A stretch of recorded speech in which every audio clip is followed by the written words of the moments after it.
Hello, welcome back to Tea Time. I'm sure you're back just for another cup of horror. Now, the subject of today is about skinwalkers. Oh my god, if you love this subject, bring your favorite drink and come with me. Stop there. I have something to tell you. I discovered something insane. My channel is haunted.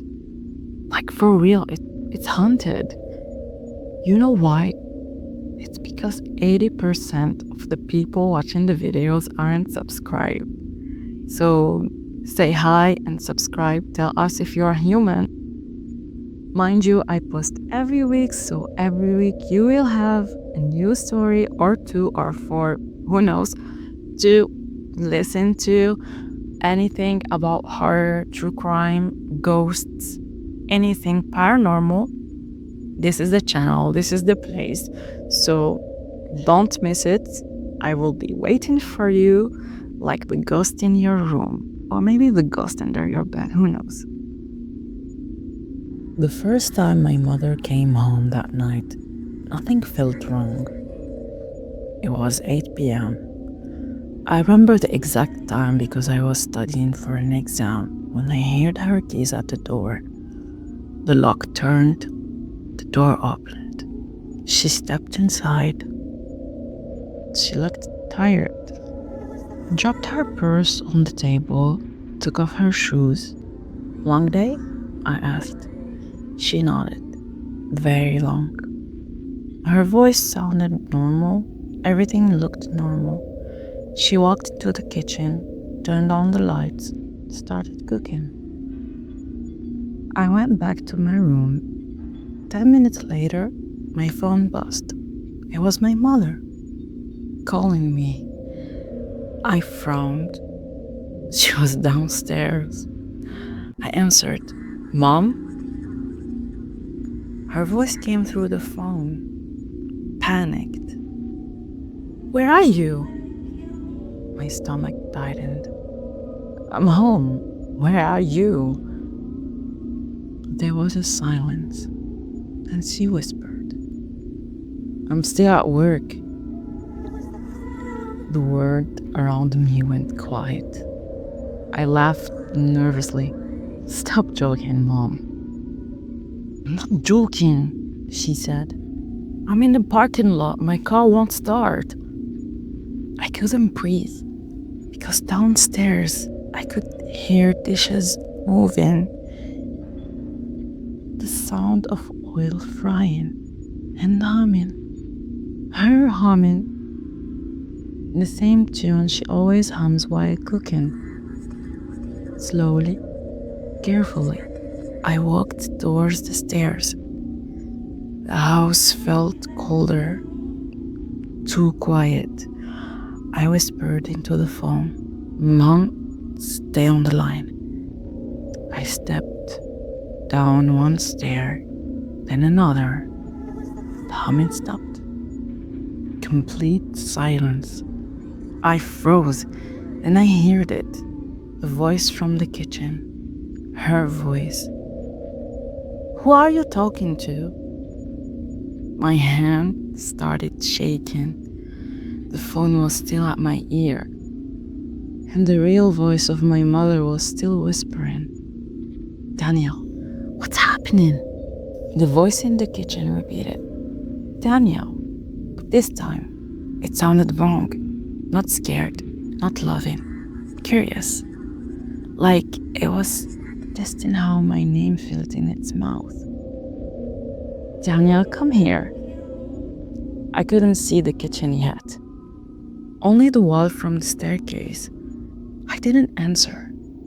The thing in the kitchen spoke again. Calm, almost amused. Why are you afraid? My real mother was breathing fast on the phone. I'm calling the police, she said. But I knew it wouldn't matter, because whatever was downstairs was already inside. I forced myself to move one more step, just enough to see the kitchen. She was standing there, back turned to me. stirring the pot slowly, too slowly. Her shoulders looked stiff, like she wasn't relaxed, like she was thinking about how to stand. Mom, I whispered. She stopped staring, but didn't turn around. The phone in my hand crackled. My real mother was still there, crying now. I'm coming home, she said. Downstairs, the thing in the kitchen finally turned. It was her, exactly her. Same face, same clothes, same small scar above her eyebrow. But the eyes didn't move naturally. They locked into me too fast. And the smile came too late. Like it remembered it should smile. You dropped your phone, it said gently. I looked at my hand. The phone was gone. I don't remember dropping it, but it was now on the kitchen counter, next to it. The line was dead. The thing tilted its head slightly. You look pale, it said. Its voice was perfect, too perfect. Not tired anymore, not stressed, smooth, controlled. It took one step toward me, and something inside me screamed, "This is not your mother." I stepped backwards. It stepped forward, mirroring me, same speed, same distance, like it was learning from me. And it stopped, and its face changed, not melting, not transforming dramatically, just adjusting. The smile widened slightly, the eyes opened a little too much, the posture straightened, and then it spoke in a voice layered over hers, two tones at once, one familiar, one ancient. She will not need this body anymore. My blood turned cold. What did you do to her? I whispered. It blinked slowly, processing the question. Then it answered. She let me in. 3 words, that's all. She let me in. I realized something then. My mother always locked the door twice. Always. I had heard only one click earlier. The thing stepped closer, close enough that I could smell something under her perfume. Dirt, wet earth, like something had been buried. I learned her memories, it said softly. I learned how she loves you. Tears filled my eyes. Where is she? The thing's smile twitched. In the quiet place. Suddenly, the front door unlocked. This time, 2 clicks. The door opened, and I hear her voice. My real mother. Daniel?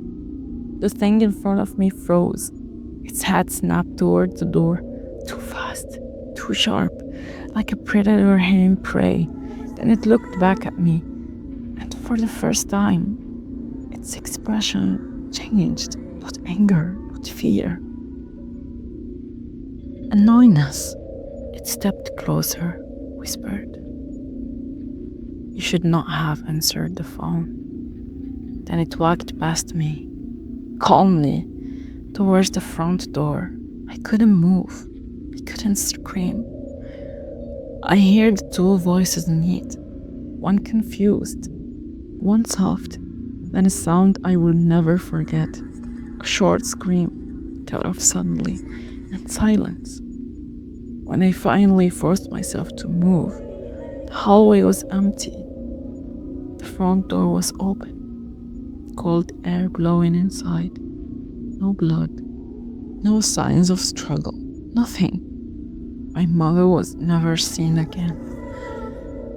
The police said she probably ran away, but sometimes Late at night, I hear her keys at the door. One click, not two. And I stay very still because I don't know which one is coming home. My brother disappeared for 3 days. No phone signal, no explanation. He said he was going hunting in the hills outside town. He does that sometimes, but he always comes back the same night. Always. On the third day, around sunset, I saw him walking down the dirt road towards our house. Alone. No truck. No ruffle. Just walking. Slow. Too straight.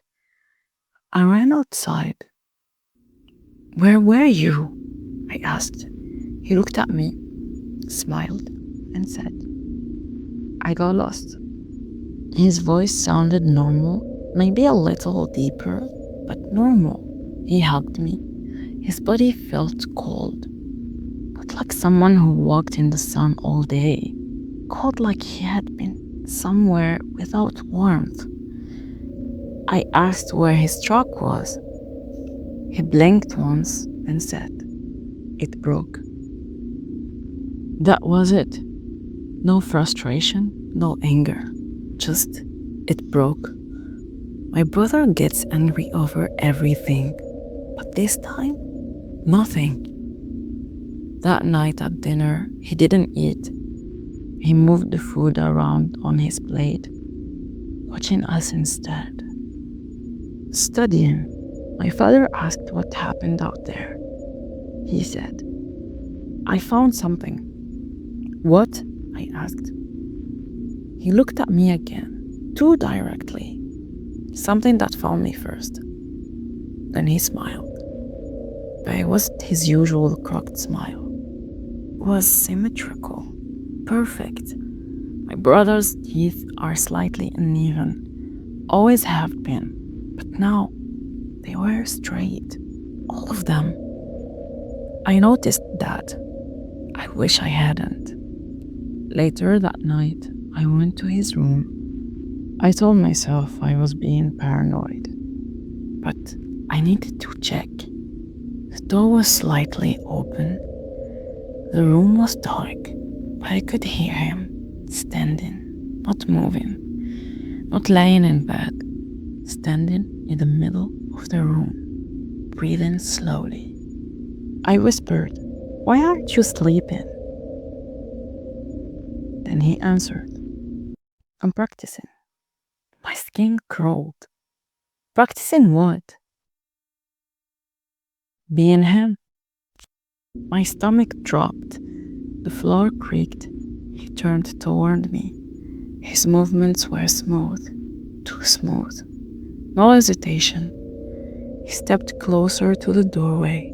The light from the hallway touched his face. And for 1 second, his expressions glitched, like it didn't know what emotion to wear. Then it settled into a smile. You shouldn't be awake, he said softly.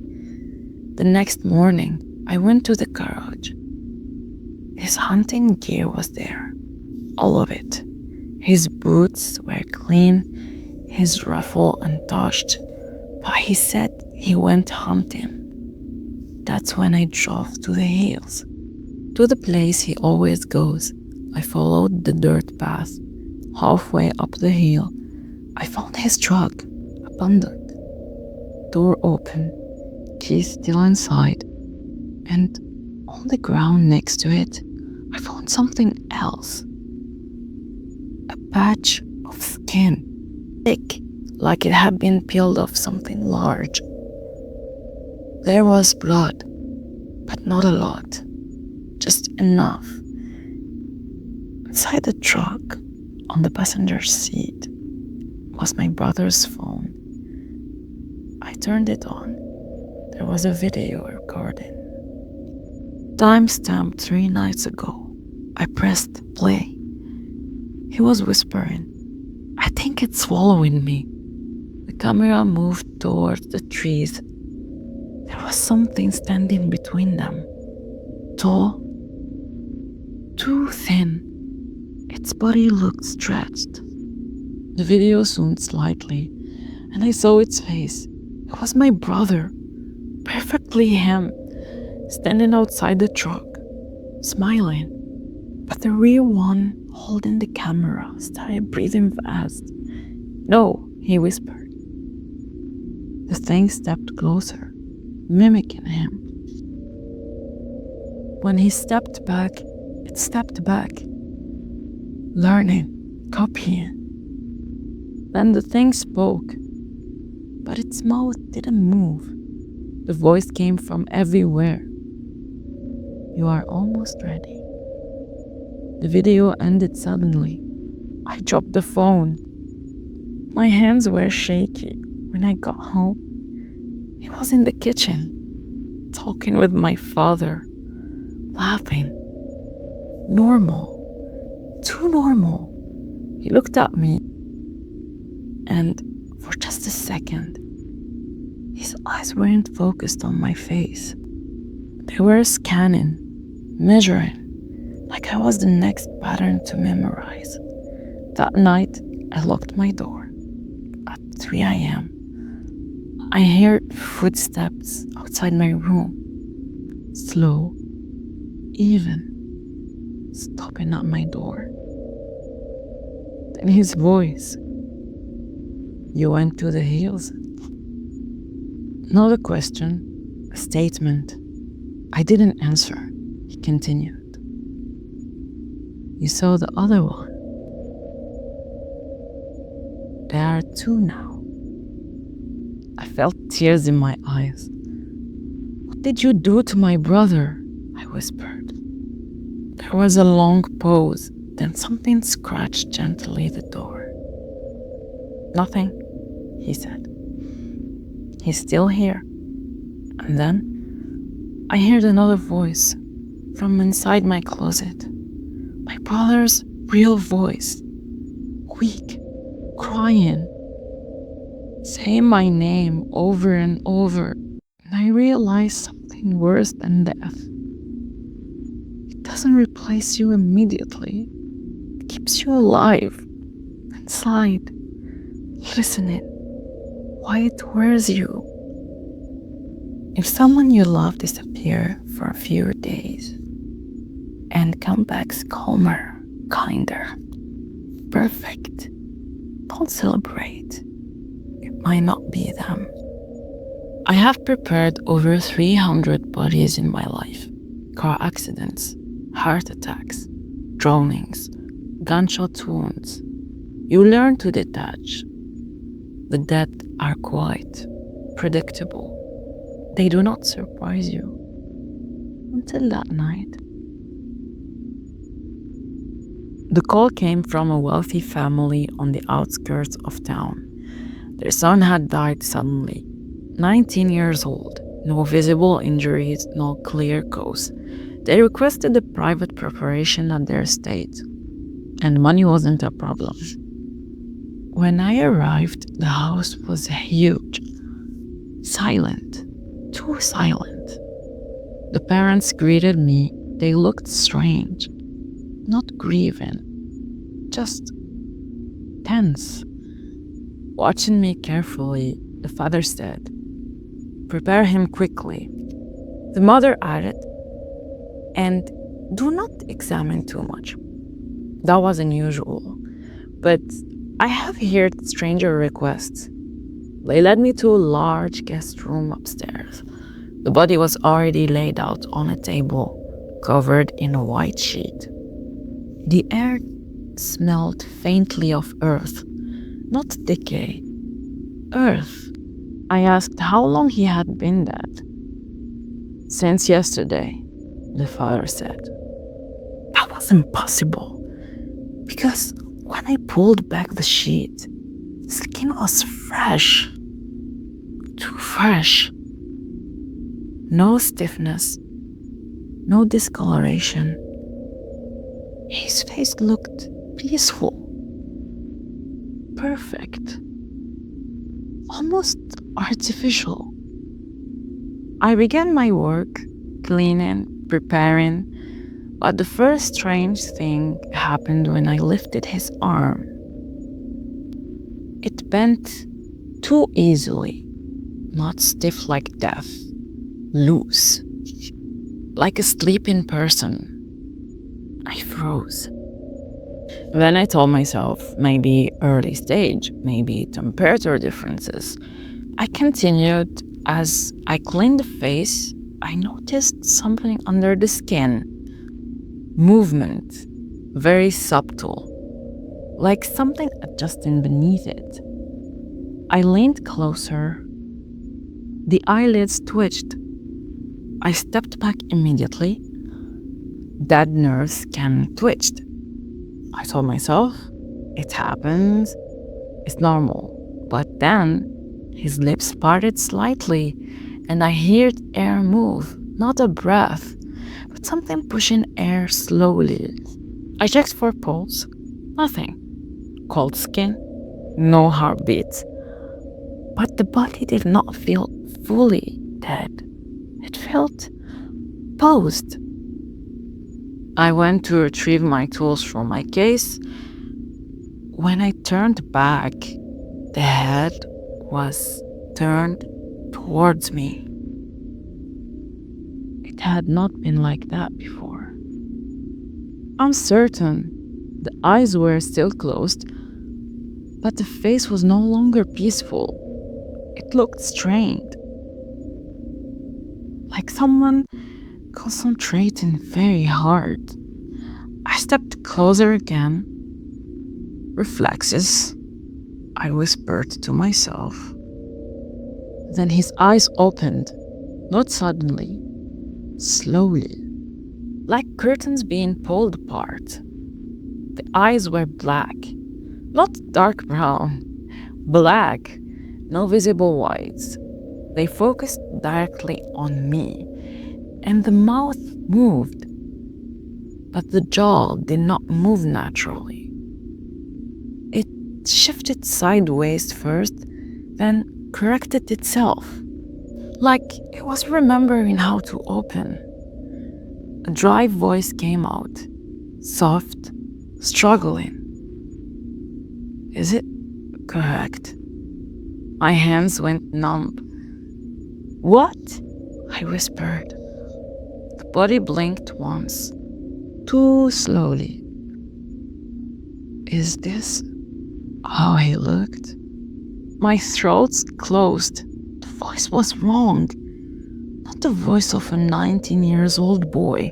It sounded layered, like multiple tones trying to align. The skin around the neck shifted slightly. I saw something underneath, something darker, pressing outward, stretching the human skin thin. The body sat up, not in a sudden horror movie motion, but slowly, carefully, testing balance. The spine made a small cracking sound, adjusting. It looked down on its own hand, flexed the finger, too stiff at first, then smoother. Motor control, improving, it murmured. I stumbled back into the wall. You're dead, I whispered. It looked at me, the movement too sharp, incorrect. His mouth pulled wider than human muscle allow, then snapped back into a normal shape. I'm nearly finished. Finished of what? The door behind me creaked open. The parents were standing there, watching, cold. The father spoke quietly. Is he ready? The thing on the table turned its head towards them and smiled. A perfect, beautiful smile. Yes, it said. The voice now stable, almost natural. The mother's eyes filled with tears. Not of grief, relief. I realized something then. The boy had not died suddenly. He had been chosen. The body slid off the table. standing upright now, completely balanced. Its movement almost perfect. Almost.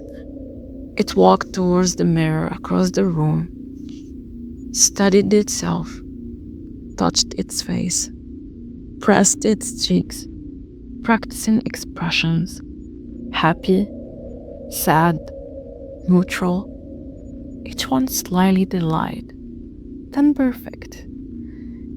It turned towards me, and for a moment, the skin around its jaw slipped slightly, revealing something underneath. Not bone, not muscle. Something older, something layered, watching from inside. You are necessary, it said calmly.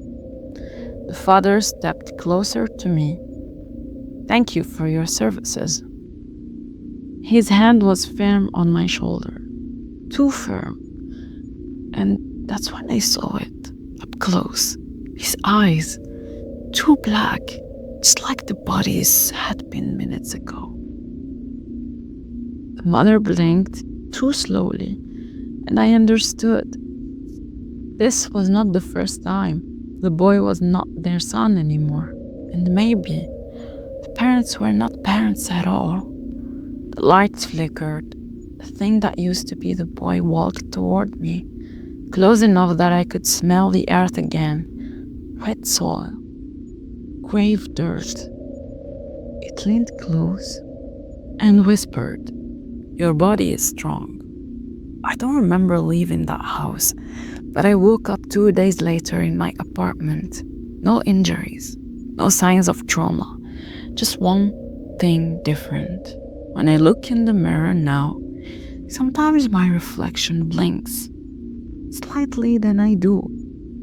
And when I prepare bodies, I feel something under their skin, moving, learning, waiting for its turn. My name is Mary. I'm 21 years old, a university student, and this story is why I don't eat meat anymore. I used to work night shift at a place called Black Pine Diner. It's set on the edge of the town, right before the highway disappeared into the forest. The sign flickered. Half the letters were burned out. At night, it looked abandoned, but it was always open and somehow always busy. I took the job because I was broke. Tuition was rising, rent was late, and the diner paid cash. The owners were a married couple, Mr. and Mrs. Vance. They were polite, too polite. They smiled without showing teeth. They held eye contact for too long, and they barely blinked. They looked like they were trying very hard to look human, but I told myself I was just tired. The night shift started at 10 p.m. After midnight, something changed. The regular customers left, and different people came in. Truckers, men in dark jackets, people who didn't talk. They always ordered the same thing: the house special. It wasn't on the menu, but they all knew about it. The kitchen was off limits after midnight. That was a rule. Insurance reasons, Mr. Vance said. I wasn't allowed near the freezer either, but one night, Mr. Vance asked me to grab extra meat patties. I opened the freezer door, and the smell hit me. Not rotten, not spoiled, metallic. Like pennies, like blood. The meat wasn't labeled, no packaging, no supplier stamps, just thick cuts wrapped in plain paper. They didn't look like beef, they didn't look like pork either. They were uneven, wrong shape. I touched one. It was soft, too soft, like it had been warm recently. I pulled back my hand. I told myself, stop being dramatic, Mary. It's just meat. A girl from my university went missing that week. Her name was Alina. Her posters were everywhere. Big brown eyes, long dark hair. The whole campus talked about it. Search parties, police, interviews. 3 days later, the diner introduced a new dish, special stew. It sold out in hours. That night, while washing dishes, I heard something from inside the freezer. A sound, not mechanical, not the hum of the motor, a dull thud, then scratching, slow, dragging. I froze. Mrs. Vance was standing behind me. I hadn't heard her walk. She said softly, "Pipes make noises in the cold." She was smiling, but her eyes weren't. I stayed late on purpose. 1 a.m., the last customer left. I pretended to clock out, but I hid in the storage room. I don't know why. Curiosity? Fear? Maybe I already knew. I watched through the crack in the door. Mr. and Mrs. Vance locked the front entrance, turned the sign to closed, then they stopped smiling. Their posture changed, relaxed, like they had been acting all night. Mrs. Vance reached up to her neck and pulled, not skin, not exactly, but something thin, like peeling off a glove. Her face shifted, not melting, not transforming dramatically, just wrong. Her jaw loosened, her eyes widened unnaturally. Her skin sagged slightly, like it didn't fit her skull properly. Mr. Vance laughed, and his voice sounded deeper, thicker. He said, "She's ready." They walked to the freezer, unlocked it, and dragged something out. It was wrapped in plastic, long, human-shaped.